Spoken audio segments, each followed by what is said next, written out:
Hello, my name is John and this is my screencast of my lesson number 1. For my first lesson, I had the opportunity to work one-on-one with student A, who currently has a difficult time within every subject, especially math. But to be more specific, she has a difficult time solving perimeter and area and plugging in her information into the given equation. For my student's difficulty, I spoke with my mentor teacher, and she mentioned that she had a difficult time finding both the perimeter and area of a rectangle. I was also told that she does not know how to use and apply the equations for perimeter and area to a problem. My activity focused on perimeter and area. I had student A complete a worksheet that I created. I also allowed her to use a whiteboard to show her work and help her get out of the habit of working things out in her head.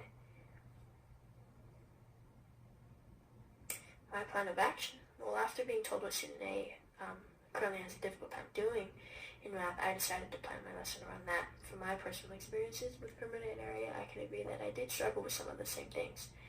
So knowing this, I wanted to teach student A how to use some of the techniques and strategies that helped me throughout elementary school. So a brief explanation of my lesson plan. My objective is that students will be able to investigate and use the formula area and perimeter of rectangles.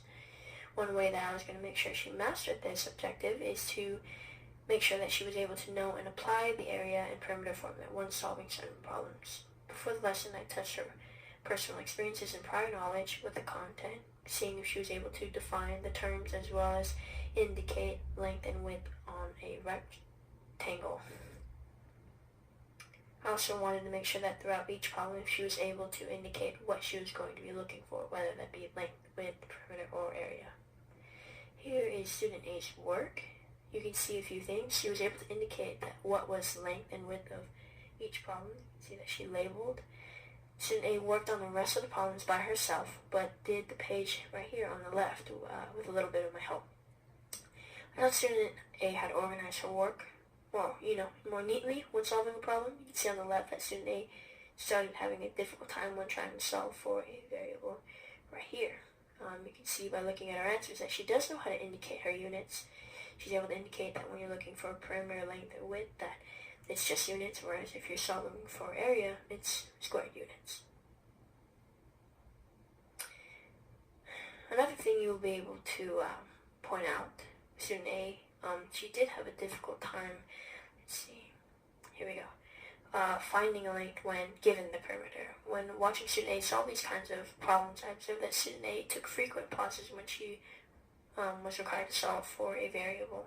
So the way that I helped her with this was just slowly walking her through the problem. So after teaching my lesson, After teaching my lesson and working well with student A, I can highly agree that I do have recommendations. And,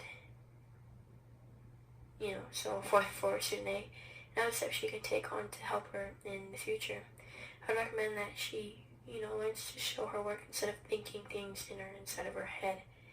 I know this can be beneficial for both the teacher and student themselves.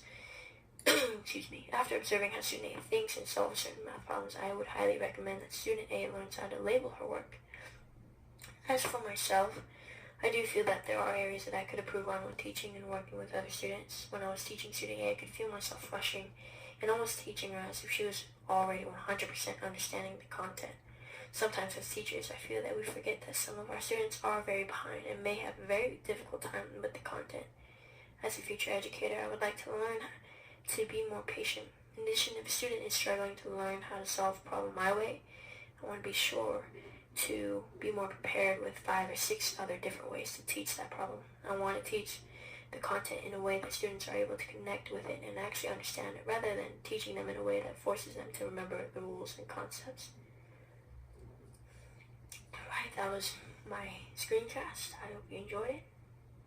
Thank you.